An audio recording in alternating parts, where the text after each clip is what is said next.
Hello and welcome to Business Today and this Business Today Crest gathering that we have with one of the world's most famous commodity gurus, a person who's followed in investment circles all across the world and especially in India. Jim Rogers, great to have you with us here today at Business Today Crest, and to introduce some of my colleagues here. To the left of Jim, Sourav Majumdar, the editor of Business Today. My colleague and our markets editor, Shail Bhatnagar, Sakshi Batra, Business Today Television's market anchor, Navneet and Rahul, who are also here with us from the Business Today team. Navneet being one of the best commodity reporters and Rahul one of the best market equity analyst reporters in India. Thank you very much, Jim, for being here with us. I want to just kickstart this informal conversation for Business Today Crest by asking you to tell our audience when was the last time that you visited India, and now that you are here, what are the changes and differences that you've seen? Well, I don't remember what I had for breakfast, so I don't remember the last time, but I do remember I first came to India many decades ago, and I always was skeptical about India because most of the things that Delhi did were bad. But now, for the first time in my life, I'm beginning to understand that India might be on the cusp of change, and India might be about to be one of the great countries of the world like it used to be. So India, if it does what it says it's doing, is going to change the world once again. Jim, there are two mights and one if in your first answer. So could you elaborate on what are the mights and what's the if, the big ifs in the Indian story? Well, I've been watching politicians for decades all over the world. They talk a lot, and they always talk a good game. If India opens up, and if Mr. Modi does what he says he's going to do, and make businesses successful, and make it good to be in business, and if he opens the currency, and if he opens the markets, oh my gosh, China shall have to watch out for the new India. But he's got to open the currency and he's got to open the markets. So far, India has not done that for decades. I hope they do it. Are you long on India, Jim? I am not long India. India's making all-time highs. I don't like to own anything at an all-time. I don't want to buy anything at an all-time high. Although, this time maybe I should in India. I'm here, I've been looking around, and I say, you know, India is really changing this time. Jim, you invest globally, and the entire world is your oyster. Where do you think money should go over the next 2-3 years to earn supernormal return? Well, there are not many markets in the world these days that are cheap. Most markets are like Japan, India, US. They're making new all-time highs. So I like to buy low and sell high. There's not much low. Uzbekistan is low, but not many people will invest. China's low, maybe. So there are not many places that are low right now. How about buying high and selling even higher? That is fantastic if you can do it. And there are many people I know who are good at that. I have not been good at that in the past, but this time as I look at India, I say, you know, maybe it's going to last. And if it lasts, and if Mr. Modi does what he says he's going to do, wow. Jim, US is in huge debt. In every $100, it is getting $1 trillion of debt. And overall, the debt crossed $30 trillion in January. So, but S&P 500 is still hovering at record high. What is the reason behind this decade-long rally? Well, what I read from these guys, you guys, is that India is opening up and that Mr. Modi wants people to be successful. He wants India to be a manufacturing center. You have the people, you have the brains. There are lots of smart people in India. For many years, smart Indians left India and went to America or went somewhere else. But now It seems that they are staying. So if Mr. Modi opens India up more, and if the smart Indians stay and make India successful, I will say again, there have been times in world history that India was on top of the world. There were times you were at the bottom of the world. But maybe it's time again for me to invest in India again. But Jim, what he was basically talking about also was the fact that there's, there are record high debt levels in the U.S. and yet the S&P is at the highest, at the levels which we see at the stratospheric levels. What is this contradiction all about?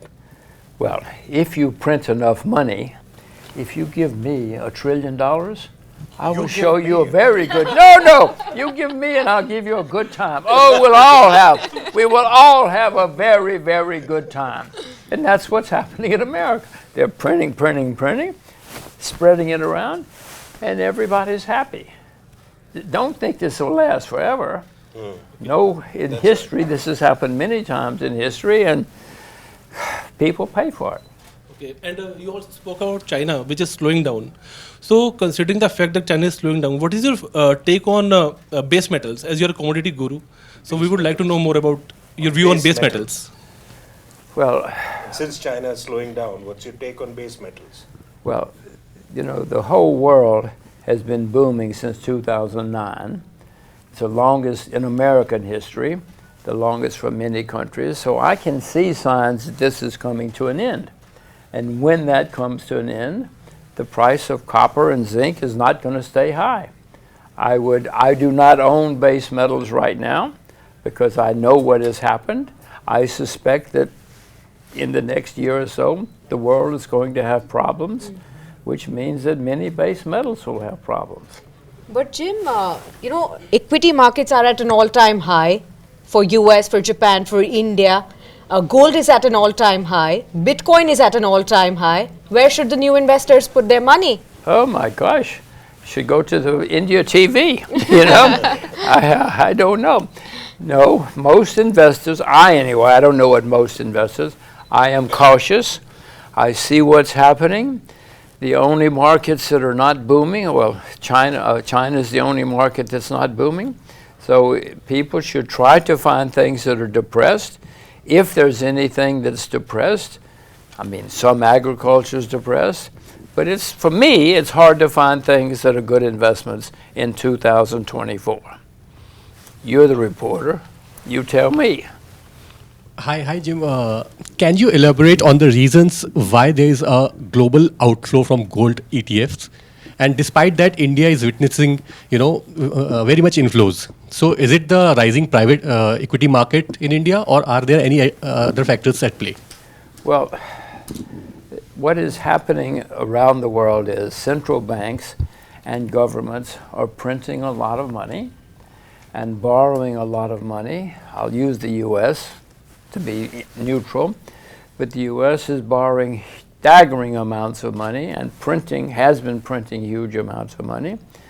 When everybody is printing money and spending money, most people are happy. Somebody will have to pay, but at the moment, nearly every market that you look at around the world is doing well because there's so much cheap money in the world. Everybody loves cheap money. So, what is your predictions for overall performance of gold in 2024? Well, I own gold. You want to see it? And you carry it? I have some in my pocket. Don't you? No, we don't carry it. I want to see. How much gold do you carry in your pocket? I'm not going to show you all of it, but... Wow. In India, we usually wear it, like I wear it in my hands. He's the golden guy. Man with the golden fingers. Gold finger. I own gold. I own silver. I will buy more if they go lower. If I were buying today, I would buy silver because silver is cheap on a historic basis. But the reason gold is going higher is because governments everywhere are printing so much money. And I'm a peasant. I'm an old peasant. All of us old peasants know that when there's a problem, we better have some gold under the chair. we better have some gold in the closet. So I own gold. I'm going to buy more gold. If I were buying today, I would buy silver because silver is much cheaper. So you believe in buying physical gold? Yes. You want to see some more? Jim, while you show us more gold, Wow, this is silver. Let's look at it. It's silver. so hold it up, and we can probably pass it around, and I'm then not it will gonna disappear pass it in a around. magic trick.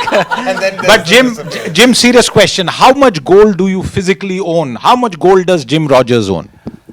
That's a very good question, but I don't know. I don't sit around and count it. I don't count it every night, but I own a fair amount of gold and a fair amount of silver. And Is if you it don't stored- count it every night, that means you own a lot of it.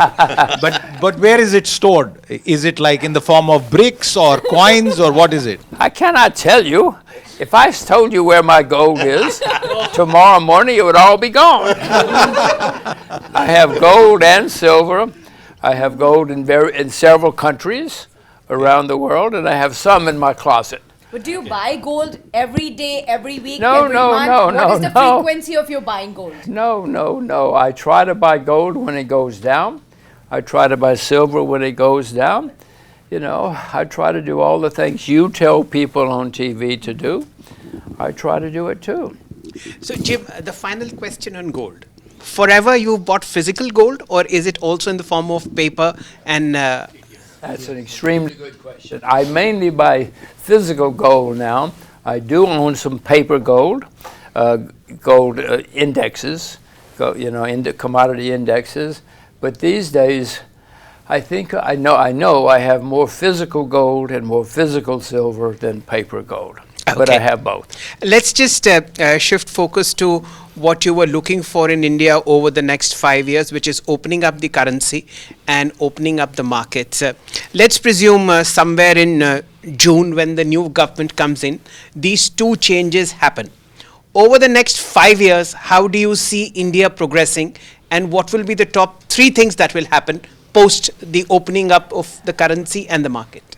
Well, if India does what you just said, India it has the potential, as you know, at times in history. India has been on top, times it's been on the bottom. But if what you just said happens, India will be on top again. Huge amounts of money will flow into India. Now it's not that easy to put money into India. But if you open the currency and you open the markets, lots of money would come to India. Many people know the India story. They hear that India is getting better. It is getting better. But if you physically open the markets, Which asset class will perform like the best by the end of 2024? I know that Indian agriculture will be world class and dominating again. And Mr. Modi seems to know that too. So Indian agriculture will have enormous possibilities. But Mr. Modi wants to make manufacturing in India. He wants to make India a manufacturing powerhouse. Maybe you can be, and if he does what he says, then manufacturing, you will compete with Vietnam, you'll compete with China, you'll compete with everybody. If he does it, and if India goes along.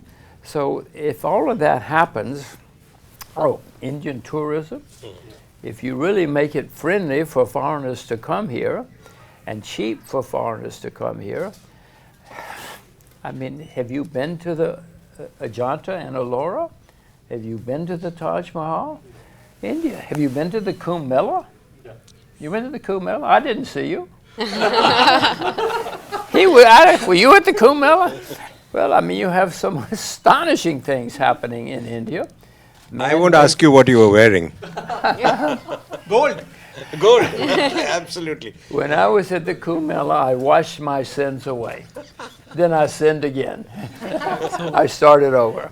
Jim, you've mentioned the 2 or 3 key points, including tourism, which I think even the government wants to now lay a lot of emphasis on. But, this whole point about China plus one, because you mentioned manufacturing, the whole supply chain problems which post-pandemic everybody's faced. Now there's talk of China plus one and India being that plus one, and investments, then manufacturing investments flowing into India. We've just just had big semiconductor proposals being cleared by the Modi government. What's your sense of the manufacturing and China losing out to India kind of debate? Well, losing out, I mean, both can rise. You can have more than one successful country. India has the brains, the education, the work ethic. India has everything the world needs. China does too, of course. Now, why not have two? One time we had Japan and Korea. One time we had America and England. You can have more than one great successful country. Now, India has to be serious. India has to open it up and make the currency convertible, make it easy for people to invest. You know, it has not been that easy for foreigners to invest in India. If you continue to make it easier, why not? Jim, the Chinese economic miracle is under question. A lot of people are saying that the economy is running on a lot of debt, including in the real estate sector. China is one of the most dominant forces in the global commodities scene. Do you agree with that assessment, or do you think China has great strength and it will bounce back perhaps in the near future? China did have a huge real estate bubble, one of the worst in the world, or one of the best in the world, depending on how you look at it.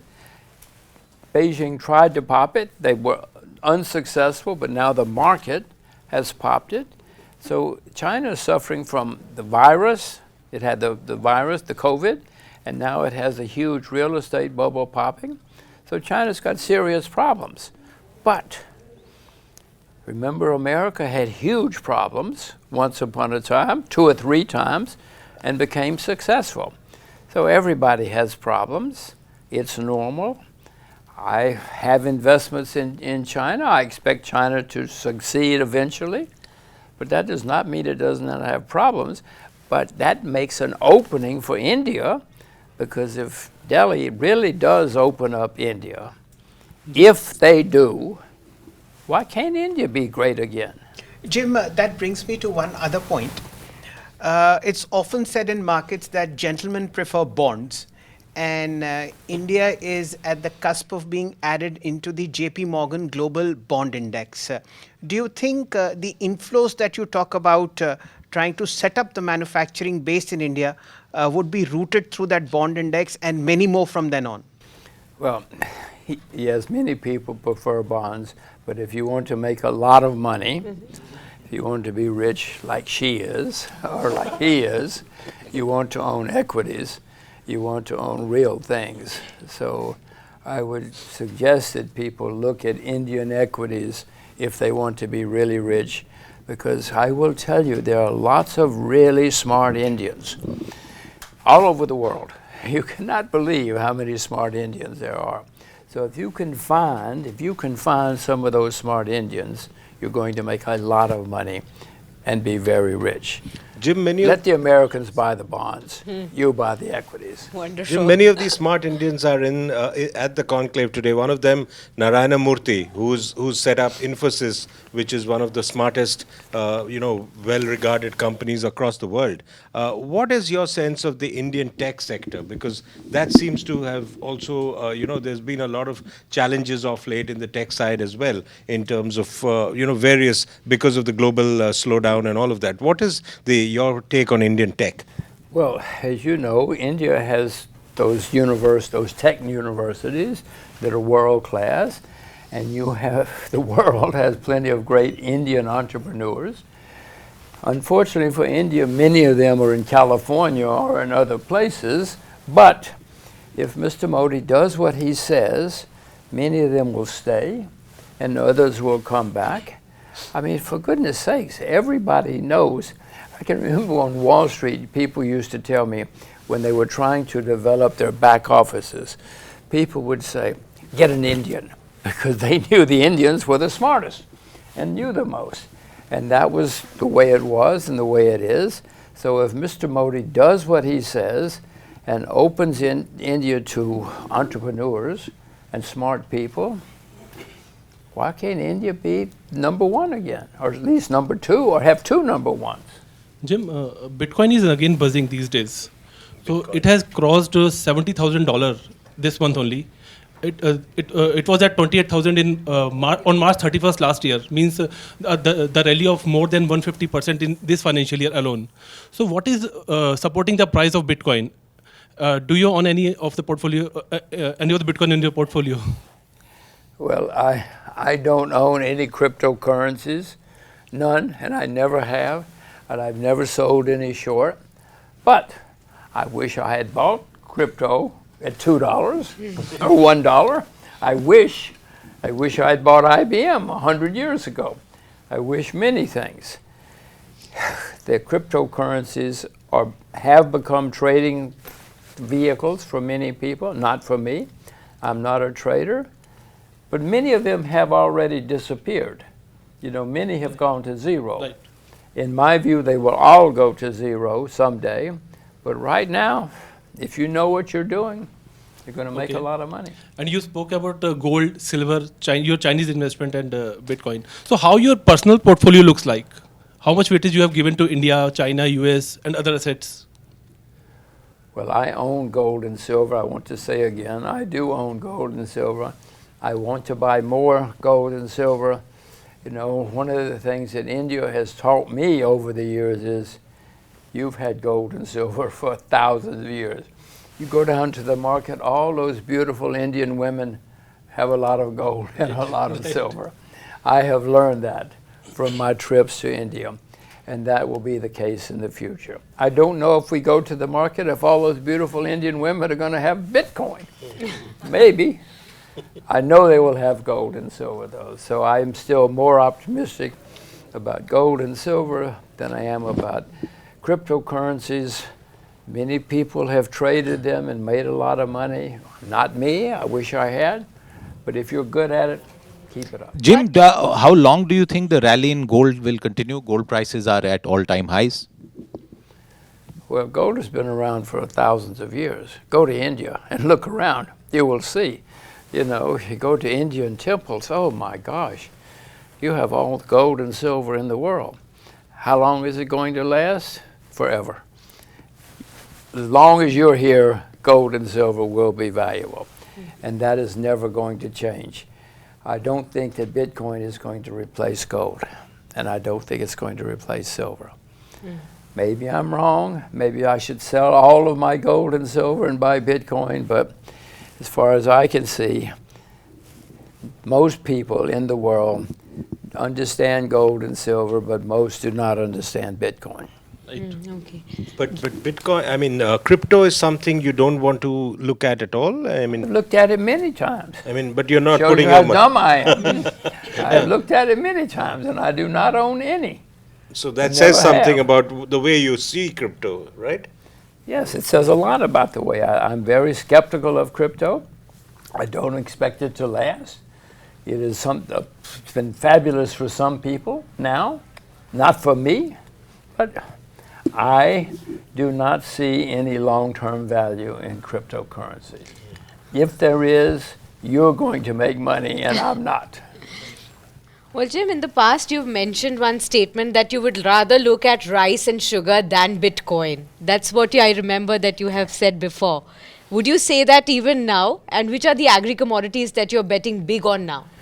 Well, the point I was making and will make is that I have more confidence in the future in real things that people can use than I do in Bitcoin. Whether it's rice or sugar, doesn't matter. I know that rice will always have a value. It has always. I do not know that Bitcoin will always have a value. My view, Bitcoin will disappear and go to zero someday. The value of sugar is not going to disappear and go to zero someday. Not as long as India exists. Sugar will not go to zero. And you tried the Indian sweets. What? You tried the Indian sweets. Which one did you like? I love Indian sweets, yes. Go ahead. Okay, Jim, you have decades of experience. So what are the mistakes do you think you have made in your financial career, and what are the lessons one should learn from them?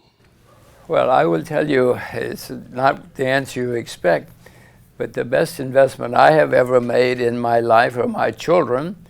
For most of my life, I did not want children. I thought children were a horrible waste of time and money and everything. I felt sorry for all the fools who had children. I was wrong. I was completely wrong. My children are the best investment I have ever made.